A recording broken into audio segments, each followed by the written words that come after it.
Fast and firm on this Friday afternoon here at Gulfstream Park West, and some manicuring being done on the main track here at GPW as we get ready for an 8-race Friday, jumping into the weekend of Halloween. That's right, it is Hallows Eve, Ronnie, as we get set up again. An 8-pack of Friday. Jason and Ronnie from our respective studios, and although a week out from the Breeders' Cup, I mean, we really have some for this time of the year, some fireworks going on, Ronnie, when you consider we're on the turf for the entirety of today's card and big doings here tomorrow afternoon. Yeah, big doings. We have a mandatory payout tomorrow, so going to be really interesting to see if this carries through till tomorrow.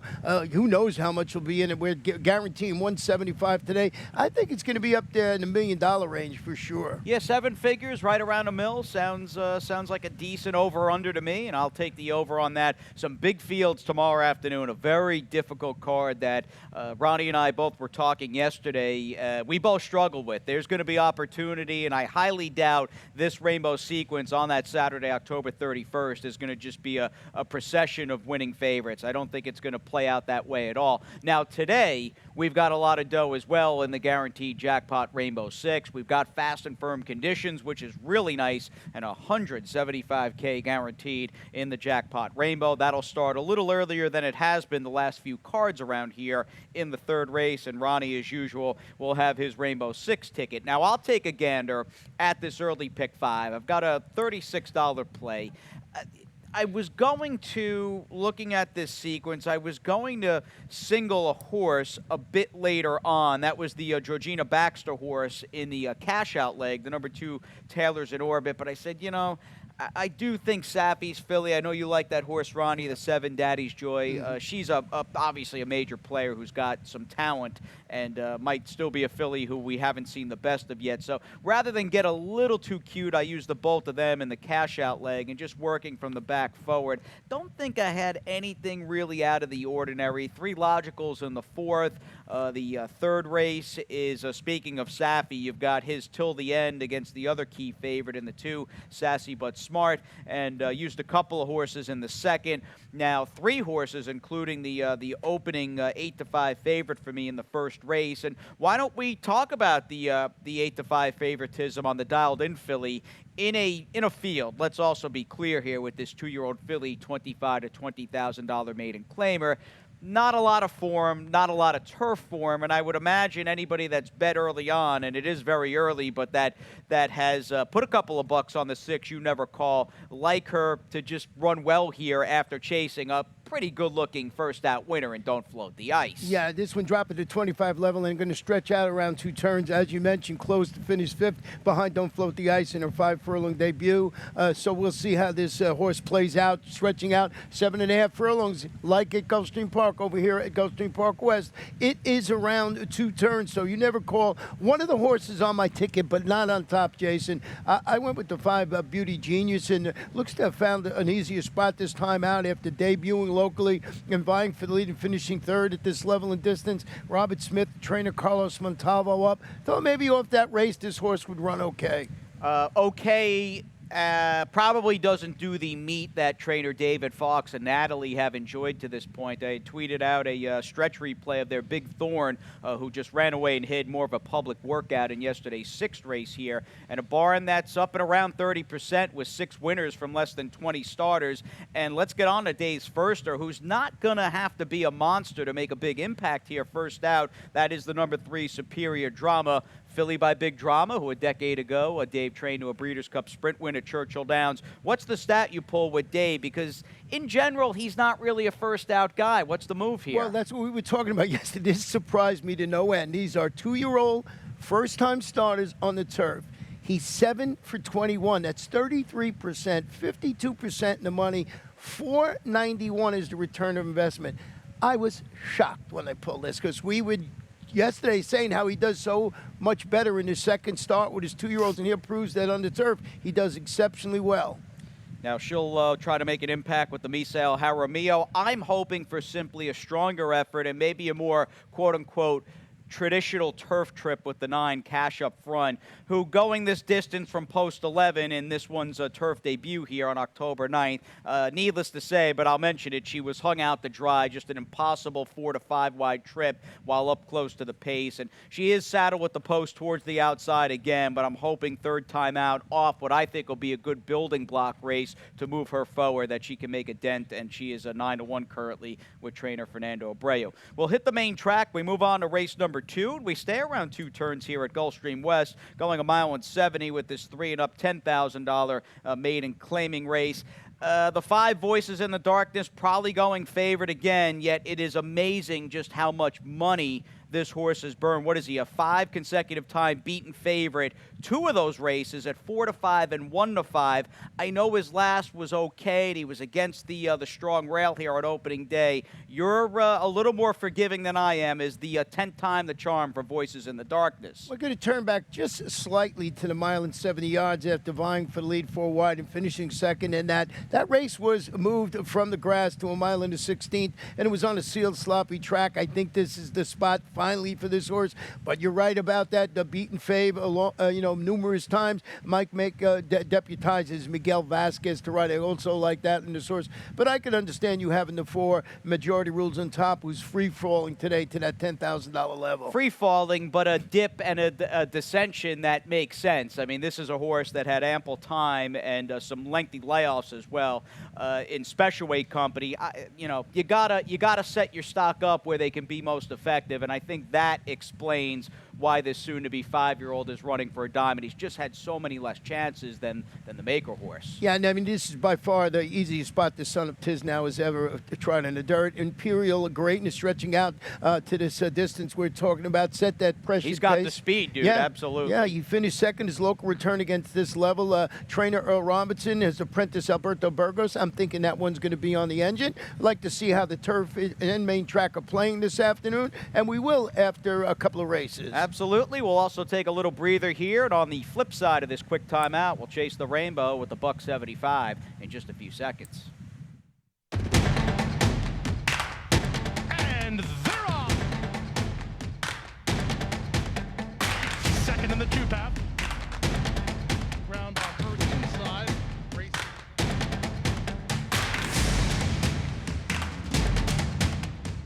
A quarter of a mile to go, and he's 6 yards out. Last of the 12 as they roll into the backstretch.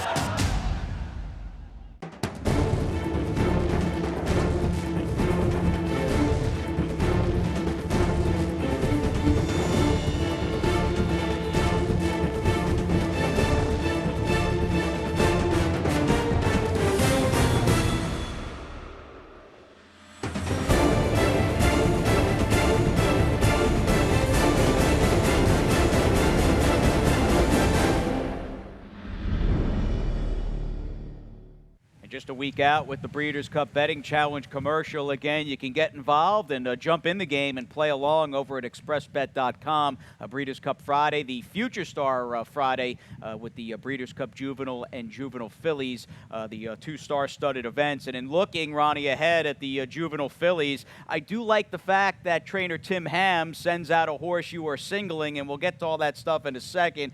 You like one of the Tim Ham-trained runners a bit later in the day, and of course we're wishing that barn the best of luck with their unbeaten Gulfstream graduate day out of the office. I believe he's the only horse today, or one of the only horses today that worked at Keeneland. We got to check into that. I think I saw a tweet from Mike Welsh. Yeah, somebody retweeted Welsh's saying, I guess it's been cold and more importantly, I think a rainy morning at Keeneland, and she indeed stretched her legs. 95 buyer for her, though, last time out in the Grade 1 Frisette, and we'll see how she does. I mean, you've got the East meets West with Princess Noor unbeaten for Baffert against day out of the office. So very much looking forward to the Juvie Fillies, as we are a bit later today with the Stronach 5. Now, Santa Anita Park capped what was just a terrific and very safely run autumn season on Sunday. So we remove them from the Stronach 5 mix today, and we add another race from Laurel Park. We've got one from Golden Gate Fields, and we've got a horse, in fact, Ronnie, our race in the mix from GPW. you're pretty bullish on that Tim Ham horse, which I like to hear. Yeah, I'm going to try and take some speedsters. Let me show you my Rainbow Six ticket today. 175,000, 48.60. I got lots of coverage going down to race number 8, and I'm going to start it off with the 2 Sassy But Smart in here until the end. As you mentioned, you like those 2. Sassy But Smart, 5-1 on the morning line. I don't know if we'll get that. Also use Dominate the Moment in there. In race number 4, Terry's Dream, Pine Leaf. Number 2, to a T, that's a mouthful to say. In race number 5, that horse you were talking about, Jason, Daddy's Joy, got Glee. Taylor's in Orbit, goes to Georgina's Barn after that claim. Race number 6, I'm going to use Goodbye Gabby. Abilene Trail is coming off the bench for Todd Pletcher. Got an interesting stat with that one, based right here at Gulfstream Park West. And Cozy Cafe on the inside. 3 deep. In race number 7, Wicked Temptations, Tons of Gold, and Sanchocho for the Mexican bred from Fausto Gutierrez. And I'm going with the 4, Puerto Varas in the last. I think he's got speed. He's got Paco. I'm going to take a shot there, try and beat El Paris, King Andreas. I know you got a long shot in there, so maybe on my B ticket I'll go back and add that one. Yeah, do me a favor. While we get into the 3rd and start the Rainbow, what price is your single in the last race on the morning line? I hadn't looked outside of Angel's Entry, who's the horse that I like for Kathleen. Yeah. I'm just curious what price that Ham horse is, who hasn't run in about 5 months. 5-2. He's the morning line favorite. Yep, and should be. No, I think you've got the horse to beat in the last, and maybe timing is just simply on the side for that horse to wrap things up in the 8th race this afternoon. 3rd race, much like the nightcap, we're gonna be on the turf here. We're going a mile with this Florida bred 3-and-up allowance optional claimer, and I felt as though, like you did, not to call this a 2-horse race, but there are 2 horses that I'm way more interested in than the others, and I think, for me anyway, I think the argument's there that both the number 2, Sassy But Smart, who's routed on the turf fine in the past, and my top pick, the 7 Till the End, who we're going to look at his last start at Gulfstream Park just under 2 months ago, back on the afternoon of September 6th, I feel quite simply there's a strong argument to be made. They might just be the classiest of this crew, of this field of Florida breds. And there's nothing really flashy about Till the End other than a horse who's been a good claim for Saffie, gets on pretty well with jockey Marcos Meneses, and you can see that lumbering, sort of grinding, late-running finish with him out in the middle of the turf course. And I just overall, I like the form that this son of Cantharos has had. But he's got a real rival here. I mean, I do think the 2 Sassy But Smart has got talent, and you do get a horse, Ronnie, that again has gone 2 turns successfully on the turf in the past. Yeah, stretching out to around 2 turns, as you mentioned. He failed to get in track in his local debut. That was going 5 on the turf against this similar competition. But you're right, the last time this horse tried this distance, he defeated state-bred maiden special weight competition, pretty nice fashion. So a little bit of a price with him if it stays that way till the end. You know, he's hit the board in 3 consecutive races and Dominate the Moment, listed as gelding. He's his son of Street Boss.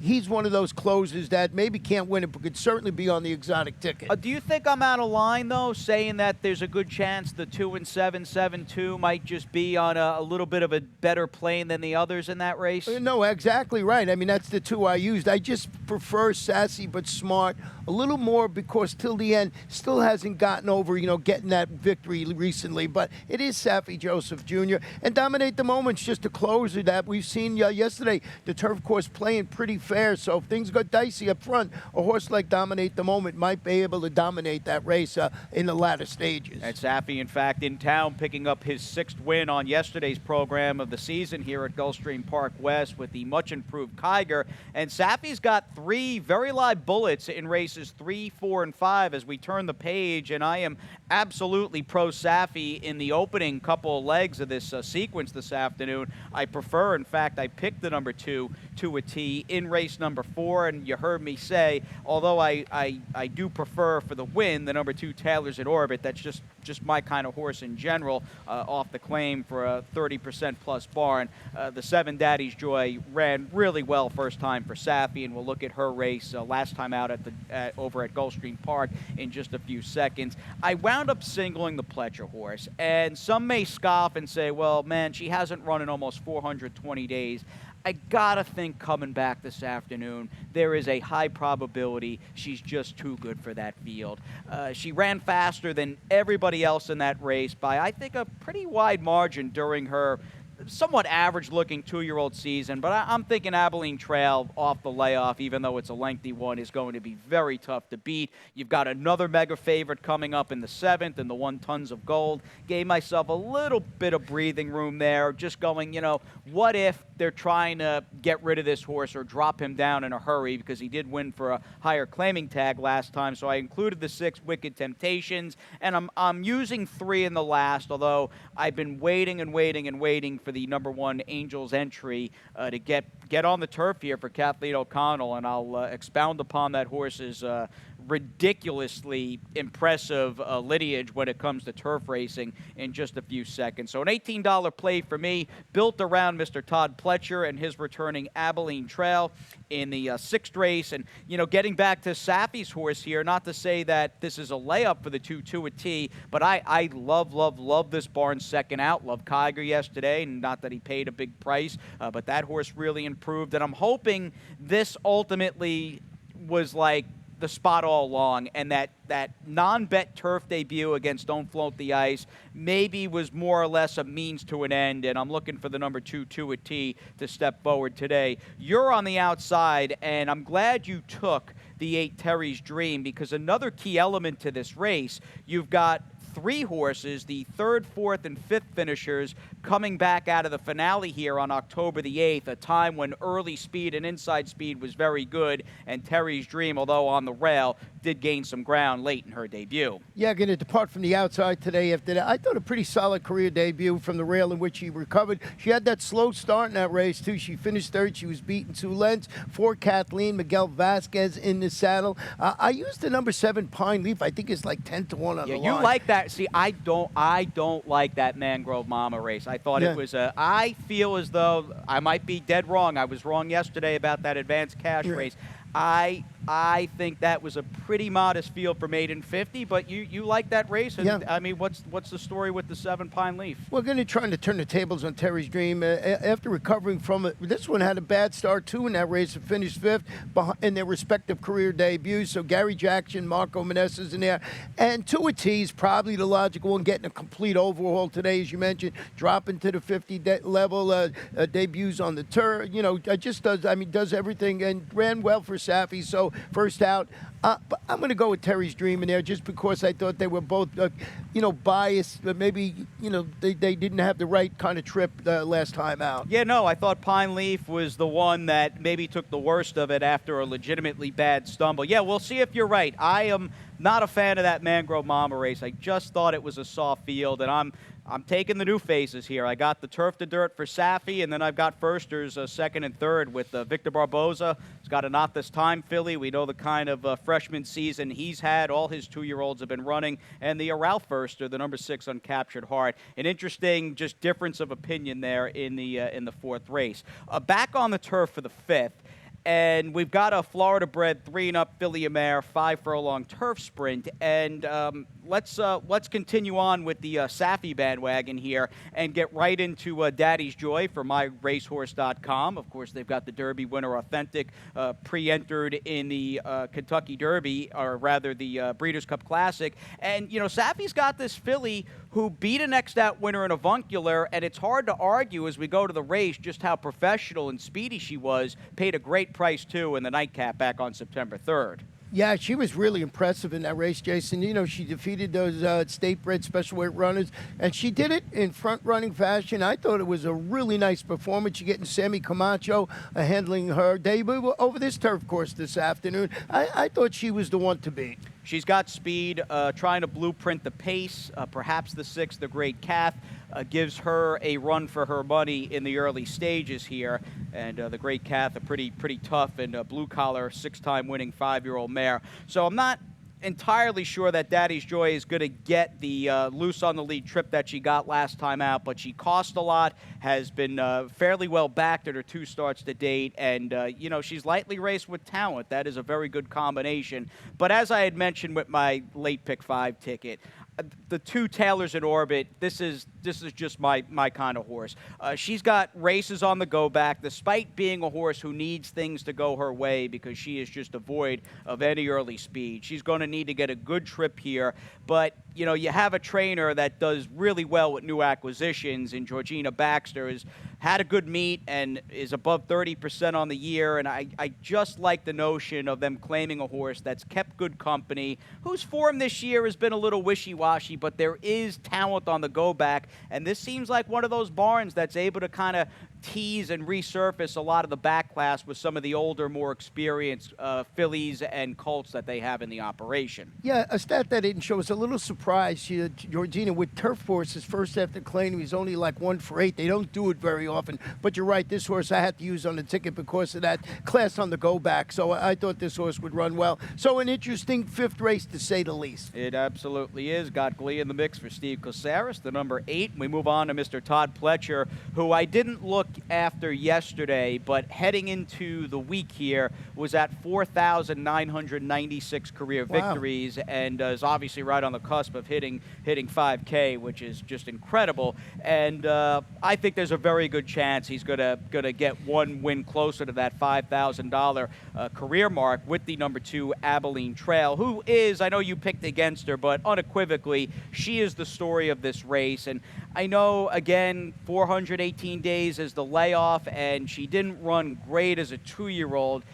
With them bringing her back, I gotta think, and they're being realistic, not running her at Belmont, running her in a fairly run-of-the-mill maiden race for this time of the year. I gotta think she's pretty tough here off the long layoff. Well, let's show you a stat with Mr. Todd Pletcher with his layoff with 180 days plus sprints in the dirt right here at Gulfstream Park West. He's 5 for 7, 71% in the money, and 417 is the return of investment. So, boy, he does it well when he spots. We always spots his horse as well. So Abilene Trail coming in with good stats. You said it hasn't run in almost 14 months in there, but I did go with the 5, Goodbye Gabby, and he was making the 3rd start of her current form cycle today and hoping to make amends. She set the pace last time out. She got caught late. She was the 3-5 favorite. That was her crosstown finale going 7. Gustavo Amaya tabs Edgar Prado to run. I thought maybe with Abilene Trail, it was very simple. If she's right, she wins. I thought maybe she'll need one. That was my thought. I'm curious, though, what's your takeaway from Goodbye Gabby's last start?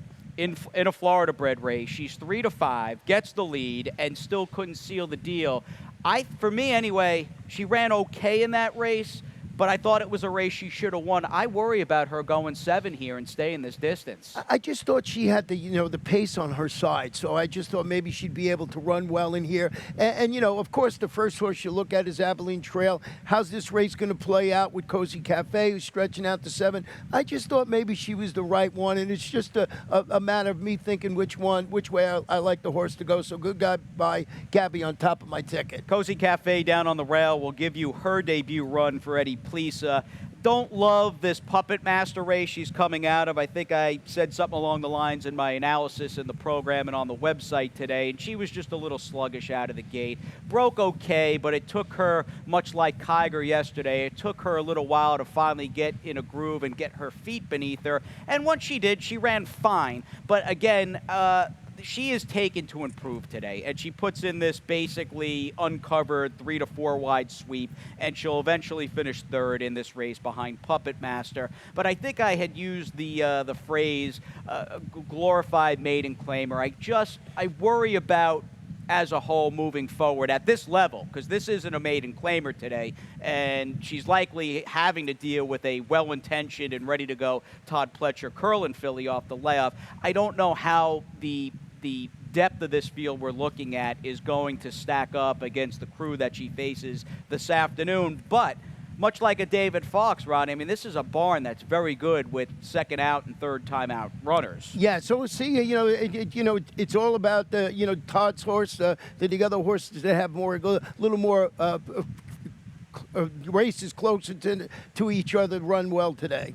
The 7th is our main track finale. It'll go at a mile. got a mega short-priced horse. I think 3 to 5 is the morning line price on the one, Tons of Gold, who was good last out. And as we backtrack to this colt by Tonalist and his win here just a couple of weeks ago on October 16th, this was a spot where Edgar Zaya shows why he's the best rider in Florida. And he was very in tune to the way the track was playing, and he was on a mission. I understand this horse was 6 to 5 and not 20 to 1, and he had the horse beneath him, but Edgar was very intent on keeping Tons of Gold up close and in the pocket, and he really asked this horse, who's been more of a grinding low-gear plotter throughout his career. Edgar was intent on keeping him up close, angled him out 3 wide, and Tons of Gold runs away in deep stretch here and buries the field over a wet track. Is he too much racehorse today, Ronnie? I mean, what's your take coming back for Gustavo Delgado, second off the claim? Well, he was very impressive right there. So you would think Gustavo, who claimed him a couple of starts back, Christos Torres handling the inside draw this afternoon. But I had a lot of success with the smash race. So it's why I put Wicked Temptations on top, who's turning back to the mile, closed to finish second behind that repeat winner, Smash, in his local debut, going a mile and 70 yards here on that sealed sloppy track. Eddie Plesa Jr. keeps the status quo. He's got Alberto Burgos. Tons of Gold, I think, is the one to beat in there. Wicked Temptations, all those horses that were in the smash race have come back and run well, so maybe I get a little bit of a price here in my Rainbow Six ticket. Yeah, I mean, he's probably second choice. Yeah, I guess there's something to be said. I'm curious, because I think Wicked Temptations is the first horse to come out of the smash race you're referring to. The race Smash had won here on opening day was the race that had all those next out winners, and clearly Smash likes his early speed and the racetrack here in Miami Gardens. Eddie Plesa with Cozy Cafe and Wicked Temptations. And look, if Tons of Gold runs his usual race, he's probably a bit better, but you're going to take a shot for a mild upset with the second choice. You like the favorite in the nightcap for trainer Tim Ham. Don't love personally that Puerto Varos didn't win for maiden 16 at Tampa Bay Downs in early June and hasn't raced in about 5 months. But when you start to work through this field, there are very few good-looking options, and I would say of the ones that have tried the turf, this gelding by Bernardini probably does look the best. You know, he just went up, he set the pace. Now he faded late against those 16 maidens. Like the work that Tim Ham is doing, and you're getting Paco Lopez in the saddle today. So it was a speed play for me, very simple for that. But I want to hear about your one horse that's on there, I think at 15 to 1, the inside horse, Angel's Entry. This horse is just a complete pedigree stab for me, and the kind of race I don't want to take a short price. And here's just a little backstory and I guess summation of Angel's Entry's lineage. You've got Point of Entry, of course, who's the sire. And, I mean, outside of a Kitten's Joy or a Bricks and Mortar, he's probably in the top 10 domestic-based runners on the grass, say, from 2000 and on, in my humble estimation. Love Point of Entry. The AP Indy Dam, she won 4-14 on the turf for 6 figures. There are 3 multiple, as you can see, turf-winning siblings. Sturgeon, in fact, who's a familiar face and name around these parts, has been the best horse in the family. But he's a legit talented turf sprinter who hits pretty hard.